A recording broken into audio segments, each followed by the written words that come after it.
It's time for Chai and Chat. Chai and Chat.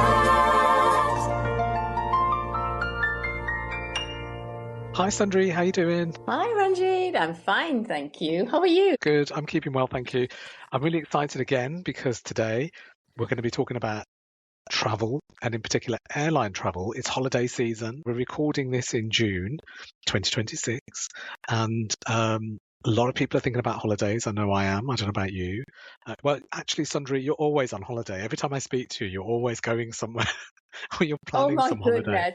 It's true actually. Since I've taken, working a bit less, I Yeah. have more time to travel and I'm going to take advantage of that, I think. Yes. Yeah. No, I would good have for normally you. been traveling a lot more to Malaysia, but with things that happen in world events, I haven't traveled as much there, but I've gone west instead or more Yeah. Europe. Yeah. So in the time I've known you, you've been on a holiday probably every few weeks.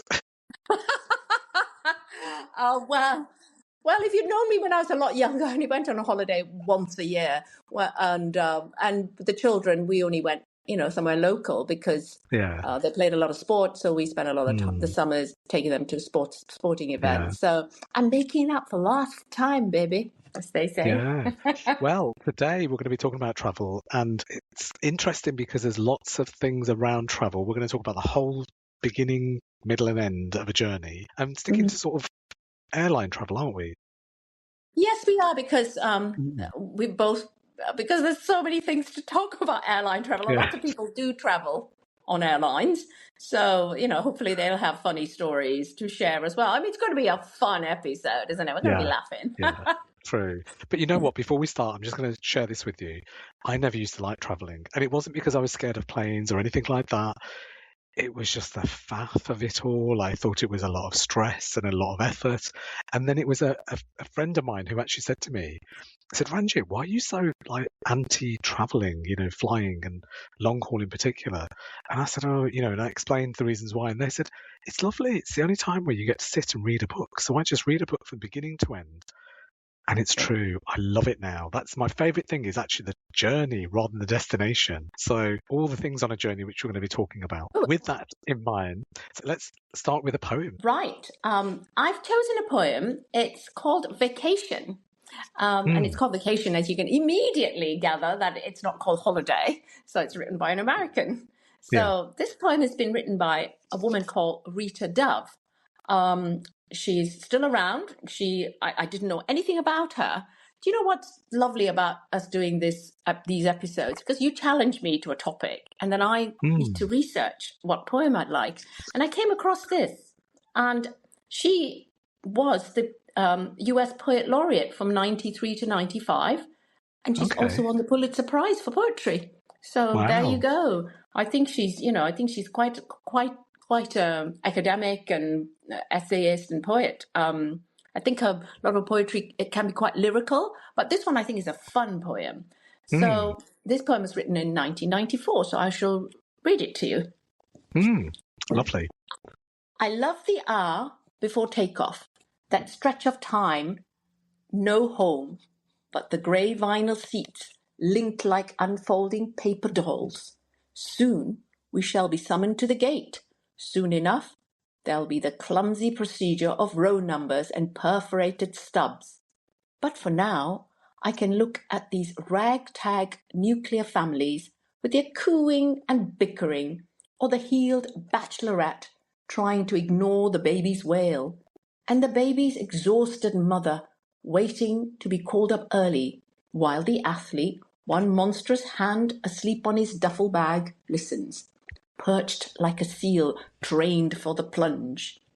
Even the lone executive, who has wandered this far into summer with his lasered itinerary, briefcase knocking his knees, even he has worked for the pleasure of bearing no more than a scrap of himself into this hall. He'll dine out, she'll sleep late, then let the sun burn them happy all morning, a little hope, a little whimsy, before the loudspeaker blurts, and we leap up to become Flight 828, now boarding at gate 17. It's surprising, since 1994, nothing has changed. So it's still the same process. How we Yes. sit there waiting on those seats. I mean, I was picturing it all in my mind, of all the flights that I've taken, and that sort of waiting around. But as I say, I've reframed it. I love the waiting around now. How about you?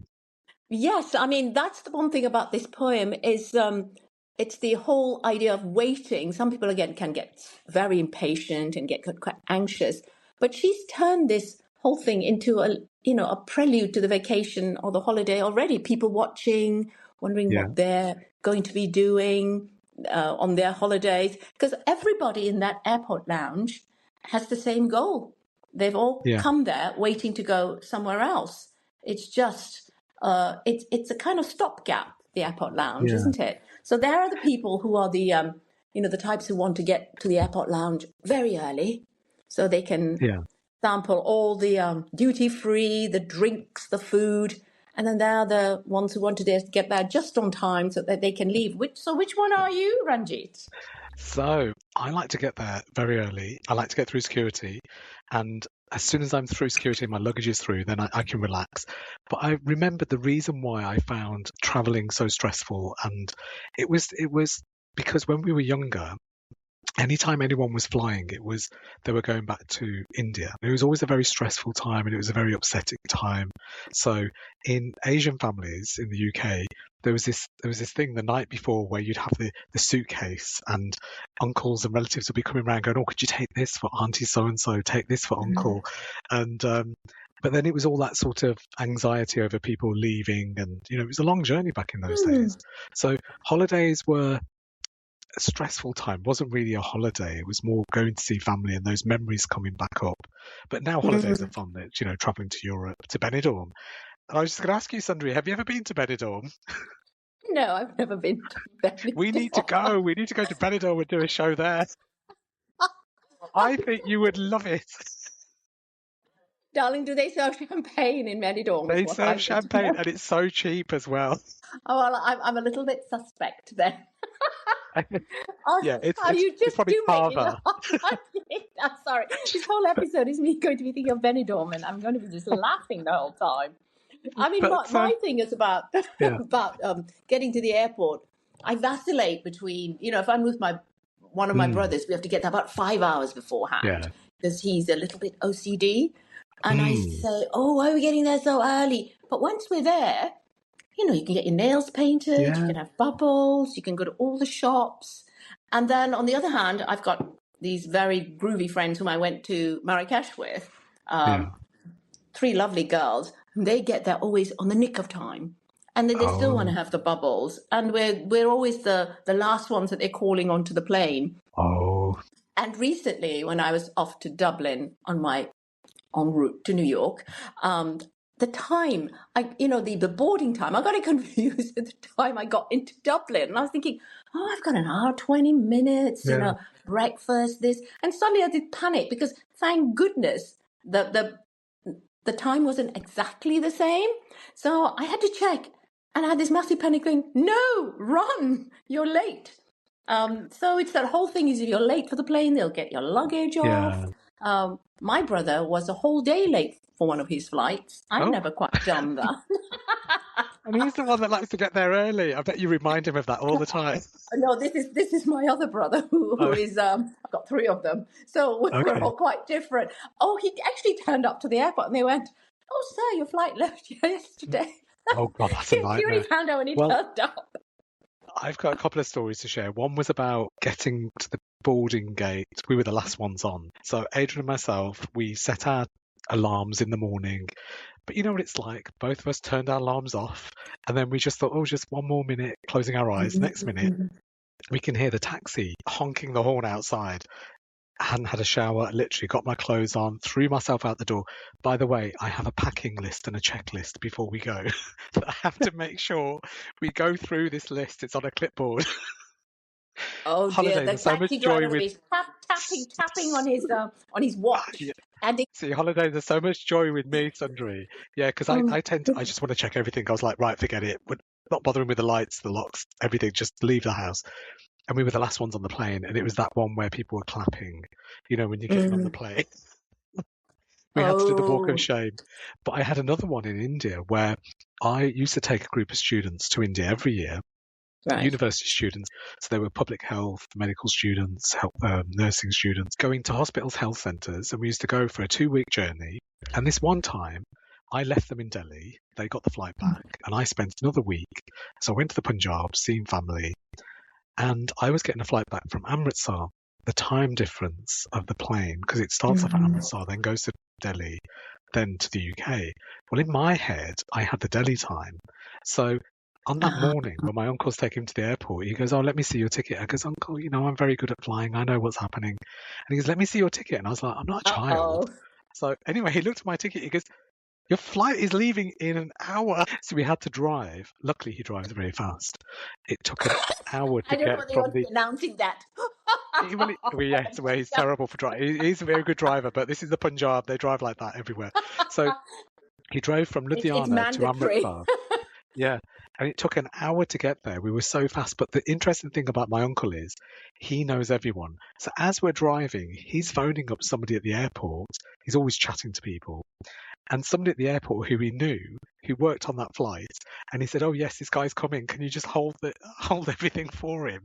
So luckily, when I got to the airport, they let me through, and I got onto the flight. So it was Oh, that's all's well that ends well. Well, I've got a few yes, little, as you were talking, all these mm, stories go back to when I was a student because I used to do quite a lot of flying then too. yeah, And one of my electives, I'd gone to the US, and then a friend and I went to Canada, and we were coming back, and it's all those internal flights.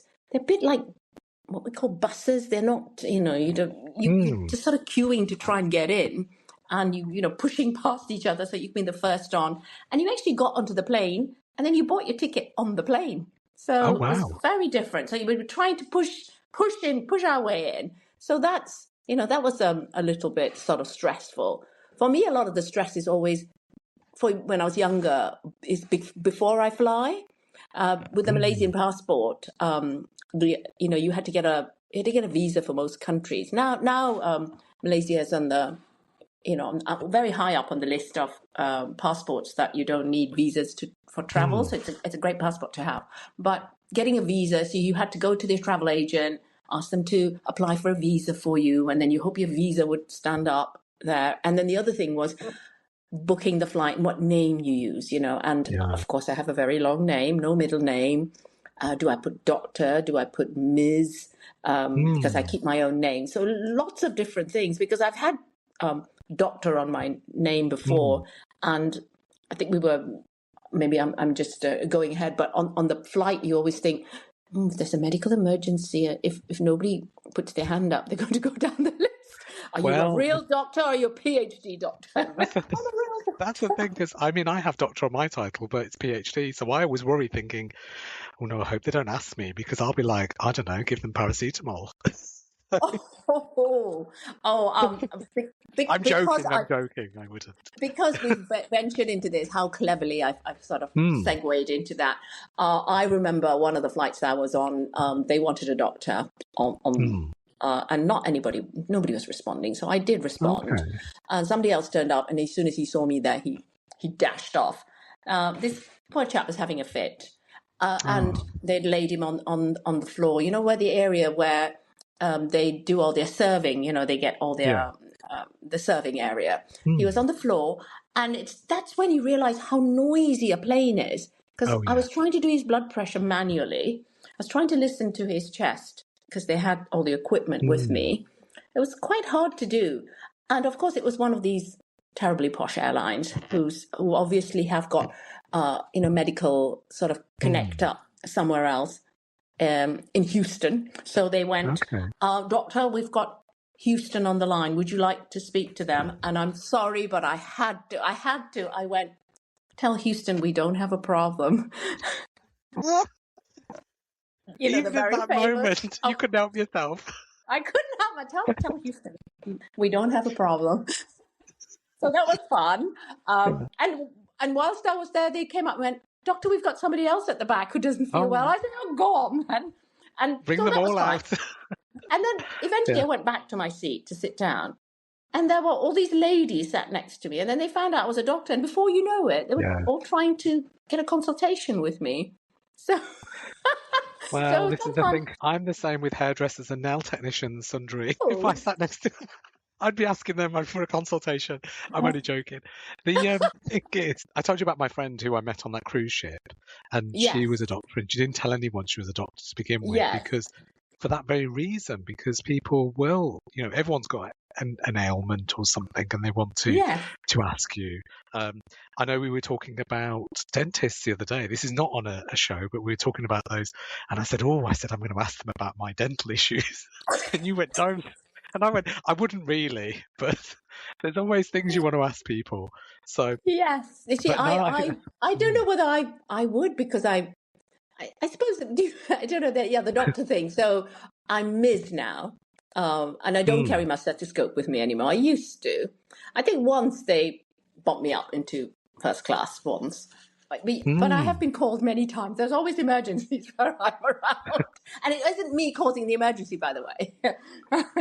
I was going to say, Sundari, I guess when you get on a plane, you turn left anyway. So I always Oh, turn right. no. No, I'm sitting, wing class. I do But think sitting business and first class, the multiples of numbers and noughts you have to add on. I think that's crazy. You yeah, might as well spend it when you yeah, get there. Yeah, yeah. I think so. I do agree. I think sometimes it can be affordable. A friend of mine told me recently that his partner was looking for a flight from East Asia, actually coming back, and then the business class flight was cheaper than economy. So you got to look, Really? apparently. Yes, I know. It Oh. made me think I'm going to look next time. So yeah, Well, you've got to shop around. I'll go on a flight with you if you've got all the best bargains. Really, I know some people collect air miles. I'm very Yeah. bad at doing all those sorts of things. Some people are very good at doing that. I'm a last minute kind of girl. Yes. Yeah, there's different ones for different airlines, though, isn't there? So that's the thing. It's but yeah, I've got don't forget, Sundari, I've got my packing list and my checklist. Oh my goodness! So what do you like, Ranjit, as a passenger when you get on the plane? Are you a window boy? Are you an aisle boy? So me and my husband, we both like the aisles. So what we tend to do is book opposite aisles, and the reason for that is you can get out to the loo. You don't have any other person next to you, which is great. I'm not too fussed about the window because what you're going to look at. What about you? I'm a window girl. Okay. When I was younger, I don't know whether I've told you this story before. When I was younger, when I used to fly, used to be chatting with everybody on the plane. This is when I was 17, 18. Now, when I get on the plane, that idea that you talked about, that solace and solitude and reading, I loved that free time, especially when the children were growing up. That was the free time I could have. I mean, now I have a lot more free time, but, that I really looked forward to the journey. So I didn't want anybody to speak to me. So even if it was nighttime, I put my dark glasses on. Don't look at me. I'm by the window. A celebrity. Don't look at me. I'm by the window. I think you're right, though, on a flight. It's a bit like I said to you before, on a cruise ship, you didn't really have internet access. It was so expensive. And on flights, you didn't get it. I mean, now you do. And it's ruined it in a way, because it was nice to have no connection with the world for however long that flight was, or that journey on a cruise ship. I used to love it. And like you get that time to yourself, but I do like chatting to strangers. And one of the things that we both do, so me and my husband Adrian, we're terrible for it. We don't talk to each other. That's why we sit opposite aisles. We'll just talk to the people next to us. And sometimes you can get lucky. You get somebody who wants to talk. 9 times out of 10 they do. It's quite interesting. And I love listening to people's stories. You if you had sat next to him, I'd be like, oh no, I'm on a journey with him for 8 hours and he's going to be talking at me. Put my dark glasses on. I don't know, turn away, and I don't know what else I would have to do. You wouldn't. You'd be like, I'm so glad I didn't put my dark glasses on this time. But I always think it's really interesting, because I remember I told you this as well, that whenever I go anywhere, I always say to people now, it's my first time I've been there, because that's my top tip. Never tell people you've been somewhere, because someone will tell you things and tips that you wouldn't have known. I mean, it feels a bit cheeky, because obviously when they find out you've been there several times, they probably think, why did he lie to me? Get found out, yes. Yeah. But especially if you're not going to see again, I think that's always quite interesting. With me, I mean, because of those long haul flights, sometimes you get on those planes where it's quite empty. I mean, less and less these Yeah. days, and you could see everybody eyeing up, going when we can remove, take off your belts, your safety belts in that time because you're airbound already. Everybody's kind of grabbing the seats so they can have rows and rows of seats to stretch out. Because as a student, again, going back a long time ago, you loved that because you could just stretch out on all the seats and have a sleep. Yeah. I do remember going back when I was 17 or 18. You were not allowed to do it anymore. But if there was two of us, one of us would sleep on the seats and the other one would sleep on the floor in the footwell. Yes, it was a thing. It was a thing. Oh, yes. Okay. That's a good idea, actually. I don't think you're allowed to do those sorts of things anymore. And I've also slept in airports, when you've a very early flights, slept on the floor with. See, I have slummed it, you see, Ranjit. But when we were students, with our bags, it was cool. This is how you get to. This is how you have to have the lows to appreciate the highs. Absolutely. I would never do that now. No, exactly. Imagine it, sleeping on the floor. I don't think I'd cope. I wouldn't be able to walk the next day. Once you get down, you wouldn't be able to get up. Yeah, it'd be somebody have to pull me out of that footwell. They'd be like, "He's trapped." I'd be like, "Yes, call a medic and call a fireman." What they do say, if you drop your phone, don't try and get it yourself. Sometimes you're stuff. Yeah, I always think that's funny as well when you're trying to eat on a plane as well, especially when it's quite narrow. Have you ever been on, actually talking about flights, and I'm going to name them, but companies like EasyJet or Ryanair, have you been on those? Yes. No, you're pulling a face. Have you never been on an EasyJet or Ryanair flight? I have, yes. You have to pay for everything. Yes. And isn't it funny? I always think, is it EasyJet, the one when you close it's all orange, and when you close your eyes, you can still see the orange. Still. I don't know whether I try not. These are quite short haul flights, aren't they? I mean, normally I've been on the long haul flights where they serve you lots of pre-dinner drinks and G&Ts and snacks, and the food and wine is all very nice. So those are. But these other ones, the idea that you have to pay for what you have. And with my friends when we went to Marrakesh, they were ladies who loved to have pre-holiday drinks, so there was a lot of those drinks going on. So that was woohoo. Let's go on holiday. Sounds fantastic. I think so are you the lively one in your group? Are you the one, have you seen those things on social media? I don't know if you've seen them, like little videos where they show two people on holiday and there's one person, they show their inner conversation. The one person's going, right, we've got to get to the gate, we've got to do this, we've got to get the flight is this. And they switch to the other person's mind and the other person is just humming away and walking along. Have you seen those? Oh, I think I know. I think I used to be the second person because, middle child. Then, had children and things. Then I became the first person. Yeah. And then, but when I'm with these friends, they're so in charge and they're so laid back. The flight's in an hour's time. We're still getting through, check-in. And they're so relaxed. I think, it's okay, girls. You take charge. Mother will just follow. And it's lovely. Yeah. And they're just so lovely. It just makes you feel really relaxed. So it depends. So which one are you? So I'm the organizer. Got to get there. Got to be on time. No? I am, but I'm a little more chilled out now. I think I've gone through waves. I went through, as I say, not liking travel, and then I got myself this very complex system of this is what's going to make me feel comfortable. And now I've realised that actually all travel is the same. You're just and you're not walking to. Like, let's say if I'm going to Spain, I'm not walking to Spain. Literally, I'm walking on a plane, sitting there for 2-3 hours, and then walking off the plane. So actually, everything is the same. You're just sitting, and other people are doing things around you. So yeah, I actually quite like traveling now. But like I say, I like the journey. When I get to a destination, I'm like, oh, now we're here. Now you're there. On a journey, because lots of journeys, there are young families, and usually there's a baby. What are your feelings about a crying baby? I'm not too fussed to have earplugs with me, so it's okay. And I also feel really sorry for them because you see the parents, feeling really anxious, trying to quieten their child. And I think at the end of the day, I mean, I always smile at them to make them feel comfortable because I've seen it. I mean, I was on a flight recently to Benidorm, and and there was a couple on the flight, and they were worried about their child. And I mean, the child was very young though, so as soon as the plane started going up, the child, the ear. With the pressure, the child started getting upset, and then all the way through. Luckily, it was only a 2.5, 3 hour flight, so it wasn't too bad. But yeah, how about you? Yes, well, obviously, when I was a teenager, it's something that you thought, why is that baby crying? And then I had my own children, and they do cry, and it can be and it's very upsetting. A lot of the time, people are very understanding. But sometimes they're not as understanding. I remember a long haul flight to Malaysia from London. It was a 12.5 hour flight.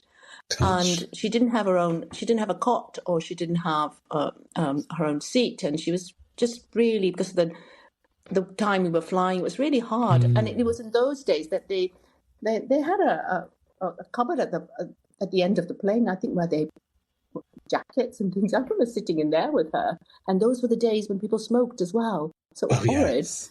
And I remember going into the loo and shutting the door, so I thought nobody can hear me. And then the air crew were knocking on the door, going, "Are you all right? Are you all right?" I was thinking, "Oh no." But that was a little bit stressful. I don't know what they thought I was doing. I was thinking, I think I'm hiding in here. They can't. It's a bit muffled. They can't hear the crying. Poor little baby. She's all grown up now, and she has her own baby. So, I think she understands that now herself. But yes, that was stressful. And I've had people make comments, and I have said, "Do you want to be a baby?" Yeah, so I have been a little bit shocked. Yeah. Well, the thing is, it's tricky, isn't it? I mean, the one thing and that's what I think about journeys. It's really good because you're sort of taken from one thing to the next, aren't you? It's like, your food is given to you at a certain time. You're sort of you're sort of pulled around really through to your destination. Yes, it's true. Everything, because in many ways, there's no autonomy in that sense. You have to listen. Yeah. The captain's in charge. The captain and the crew are in charge. So meals are when they serve it. Drinks are when they serve it. You shouldn't misbehave. Because there's a safety issue, isn't there, in that sense? And in terms of the food, I always find when I get onto a flight, I'm very hungry. So they can never serve me quick enough. And then after that, I think, please don't serve me any more food. If you fly some of the very nice airlines, like Emirates, the food is very nice. So I do enjoy their food. Some of the other airlines, I won't name them, perhaps not as tasty. It's interesting, isn't it, with the flights? I mean, years ago they used to show the airplane meals because different companies did different sort of meals, and I think it's because for me I'm not hungry because I don't know if it's the air pressure or something. I actually feel like when I'm given food, I eat it and I feel really full. But I quite like that whole thing of the little food and the little packets and everything, the little portions of everything. You're not one of those who doesn't eat it and then puts that in the bag to take away with them. I always look and I think, I'll take the salt and pepper. I think, okay, in my destination I might need salt and pepper. Why would I need to take it with me? Ranjit, no! Or the cheese that you've taken. Yeah, I think, I'll have that later, and I don't. And I end up somewhere and I go, just chuck it in the bin. I do like that whole experience, and the whole journeys of flights. It's interesting. Have you ever bought a duty free on the plane, or do you buy it before? Both. So we bought it beforehand and on there, but you never really know where you're getting a good deal because you're always thinking, well, is that a good deal? Should I get it here? Should I get it there? And then you're taken in by everything because you think, I need a new holiday fragrance. Yeah. Oh, that must be a very good deal. It's like it's a sale. I'm on holiday, a little bit stir crazy.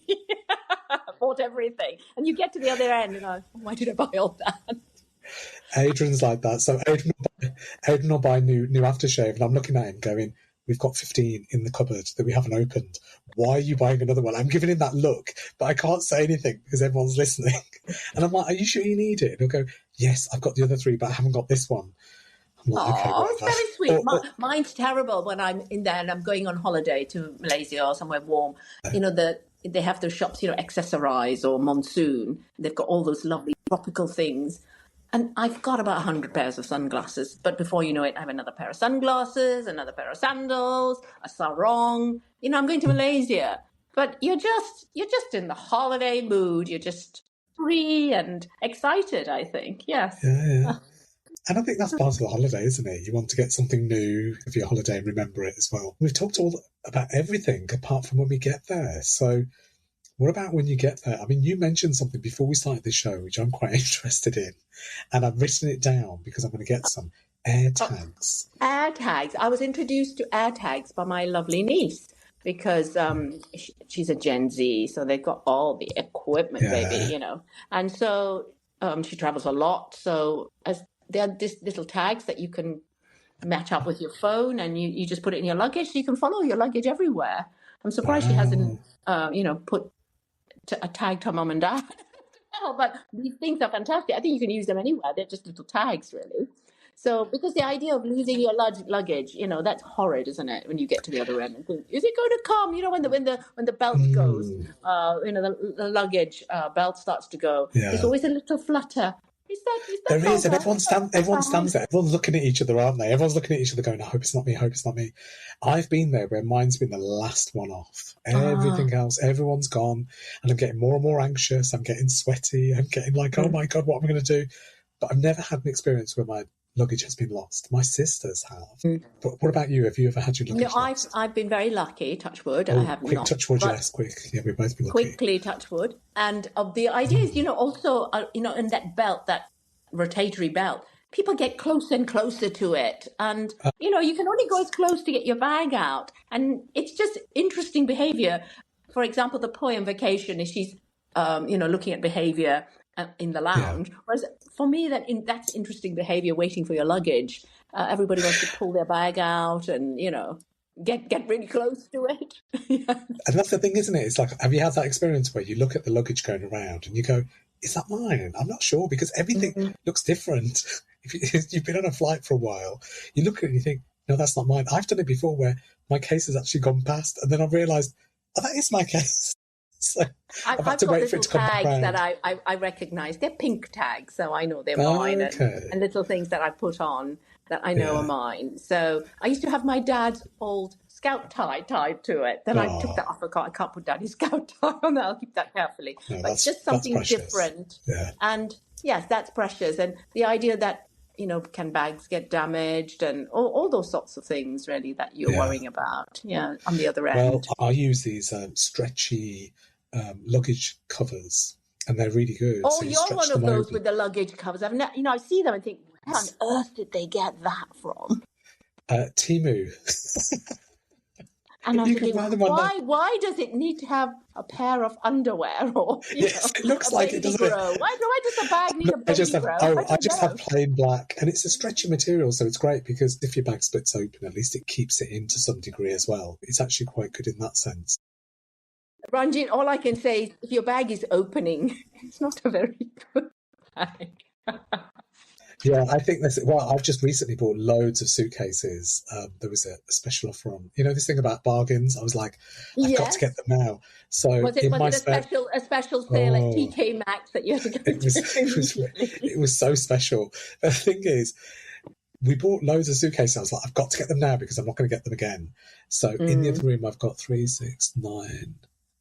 9 new suitcases. I know. No, that's terrible. I'm sorry. Because remember, Sundari, when you go on a cruise ship, you can take as many cases as you like. Oh, yes. I take 9, I take 2 each. But so I got these new ones. So I've got hard shell ones. Then I saw these other ones that they open from the front. And I thought, I've got to get that. Yeah, I'm one of those people. Mine would be if I saw something that was designer. Oh, it's a designer. It's Armani or a this or a that. I'd be like, I might quite like that. I sent a picture to my friend, and I said, I've got these suitcases. They're on special offer at the moment. And he goes, here's a picture of mine. It was Louis Vuitton. And I think it was like, of course, £1,000 or something. I said, okay, you could probably get another 9 for that price. For that price. Or you could go to Petaling Street Market in KL and then get it for a lower price. But then you'd probably need to put your baby grow on it because I don't know whether they'd give way very easily. This is it. People would know. People in the know. He wouldn't buy anything like that. No. If I suggested that to him, I'm going to ask him to listen to this. He'd be quite It'd make him laugh. He'd be tickled to hear that. Anyway, it was lovely chatting about the whole journey. I think there's loads of things we could talk about. One thing, actually, before we finish, is delays. Have you ever been delayed? Yes, I have had many delays because, from when I was young, hours of delays, they put up in a hotel kind of delays. Just kind of get used to it, really. Yeah, it's not much you can do about that. I've not had many delays, a few minutes here and there, but recently I went to Paris, to Disneyland Paris, which I loved and I want to go again. But the flight on the way there was delayed by 3 hours and something minutes. And I didn't know this, I'm telling everyone this, that if your flight is delayed by more than 3 hours, you get compensation. And it's actually, we're getting more compensation than the flight it costs. So I'm going back to Disneyland Paris. You're going again? It's been a long time since I was delayed, so I haven't had such a long delay. I think when I was a student, there were many delays. Okay. But they obviously nowadays planes to especially mainland Europe. They're just like buses, aren't they? They're there. They fill them up, and then you're back again. That's how I've seen it. Yeah. And actually, one of the jobs, I did a Russian degree, as you know, Russian studies degree at first, and then because I was interested in language, literature, politics. And then when I finished, I thought, what am I going to do for a job? And then I thought, I know, I'll apply to be an air steward. And you would be lovely. Yes. Well, flight attendant, as we're told, we're meant to say. Oh, yes. Well, I just think it's somebody who makes tea and coffee in the air. So I went for the interviews and everything, but it didn't pay very well. But, it was so glamorous at the time. This is back in the 90s, it was, it would have been very glamorous. Job. Yeah. And now it's not, is it? Because like you say, if you go on like short haul to Spain, they have to make 2 journeys backwards and forwards. So I'll mention Benidorm. So they go from Birmingham to Benidorm and back, and then do that same journey in a day. Yes. And, it's not glamorous, is it? It's not like the long haul people who fly long haul. It was the old coffee, tea or me. I don't know whether you've ever heard of that expression. Tea or me. I love it. There was a book out. There was a book out in the 70s, and that was it. You're so naughty. I love it. I've not heard of that. Yes, have you never heard it? You've heard of it, yes. No, I haven't. Yes, there was a book, and then there was an expression that people did use, and I'm going to share it anyway. I think many years ago when Simon was coming out to Malaysia, when we were both in our 20s, coming out to see me, and he was on a plane, and somebody did say that to him, and he went, "Oh, right." He's very proper. He went, I'm sure he blushed and just dived straight back into his book and stared out of the window. Oh, I love it. Said, coffee, I love that coffee, tea, and me. We should have used that for our podcast title instead of Chai and Chat. Way too cheeky. Way too 70s. Anyway, it's been lovely chatting to you, and we can talk about travel again. I know there's so much to talk about because travel, it's not just air travel, and there's all the other modes of travel that we could talk about and laugh. Chai and Chat.